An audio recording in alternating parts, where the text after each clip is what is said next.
हे everyone, good morning. तर नाश्त्याला काहीतरी बनवायचं होतं. मग रोजच उपमा, पोहे आणि हे खाऊन खाऊन कंटाळा आला होता. आणखीन परत काही ऑप्शन पण हे जास्त होतात रोज. त्यामुळे म्हटलं चला आज काहीतरी वेगळं बनवूयात.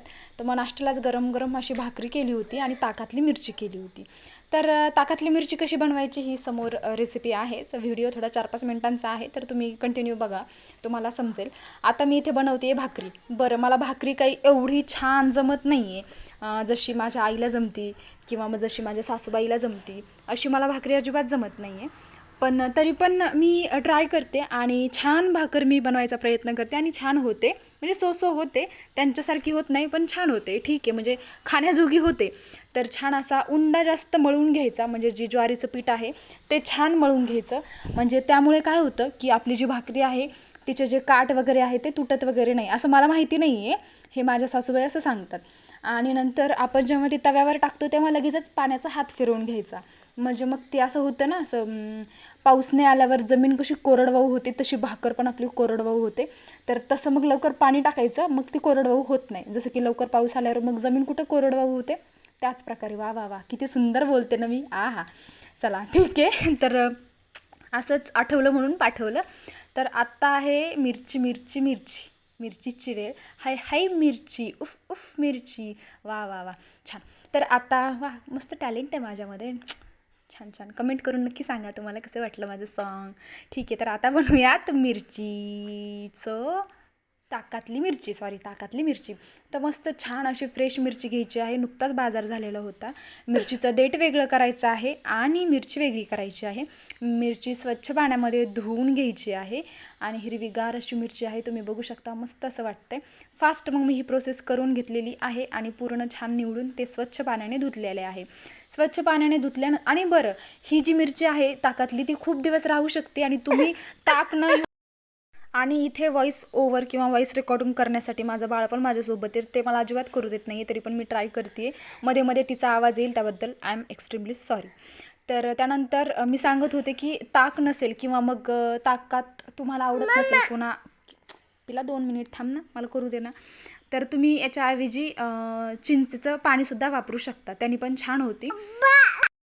तर तुम्हाला सांगता तिला पण तहान लागलेली आहे, तर तिला मी आता पाणी देते. त्याचबरोबर तुम्हाला मी रेसिपीही सांगते. असंच रेकॉर्ड करावं लागतं, मग तेव्हा कुठं ते तुमच्यापर्यंत पोहोचतं. नाही तर मग खूप दिवस जातात आणि मग काहीच होत नाही. त्यापेक्षा मग कसं तरी रेकॉर्ड केलेलं मला असं वाटतं की बरं आहे.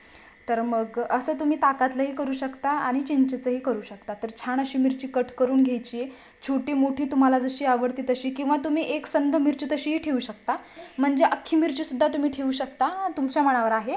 फक्त मध्ये कट मारायचा आणि त्याच्यामध्ये मीठ भरायचं आणि तशीही मिरची चालते. आता मस्त कडकडीत फोडणी देऊया. जिरे, मोहरी, आणखीन तुम्हाला काही ॲड करायचं असेल तर तुमच्या आवडीनुसार. कढीपत्ता, त्याच्यानंतर टाकायची आहे मिरची. छान इथे काय करायचं आहे, ही छान भाजू द्यायची तव्यावर, म्हणजे तेलामध्ये छान भाजू द्यायची आहे. म्हणजे आणखीन ती कमी तिखट होते आणि खायलाही जास्त चविष्ट लागते. तर इथे मी जास्त भाजू दिली नाही आहे, कारण ऑफकोर्स माझी मुलगी आहे माझ्यासोबत आणि ती फार घाईमध्ये सगळं करावं लागतं, त्यामुळे. तर तुम्ही छान इथे चटकू दिली ना, छान अशी वरतून ब्राऊन होऊ दिलं तर आणखीन छान. मीठ टाकायचं आहे चवीनुसार आणि साखर टाकायची आहे आवडीनुसार. येस. तर छान परतून घ्यायचं आहे. तुम्ही याचं झाकण ठेवूनसुद्धा परतू शकता. जितकी छान तुम्ही परतान तितकी छान ती टेस्टला लागते. आणि त्याच्यानंतर इथं मी साखरही टाकत आहे आणि झाकण ठेवून छान शिजू द्यायची आहे.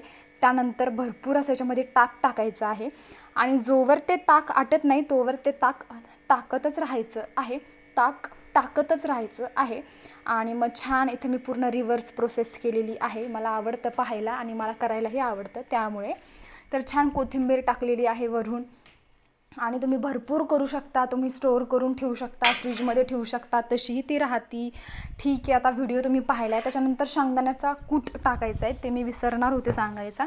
तर तोही तुम्ही आवडीप्रमाणे टाकायचा. मी तर म्हणेल थोडा कमीच टाकायचा, कारण मग आपण एवढं जे तामझाम करतोय तो सगळं त्या शेंगदाण्याच्या कुटाने नासून जातो. भरपूर शेंगदाण्याचा कूट टाकलं आणि इथे फायनल लुक खूप सुंदर अशी ताकातली मिरची बनवून रेडी आहे. ओ पिल्ला, तुम्ही खाऊन बघा, करून बघा, कशी वाटली हे मला कमेंट करून नक्की सांगा. तोवर बाय बाय. आणि माझ्या मुलीने त्रास दिल्याबद्दल तुम्हाला सॉरी.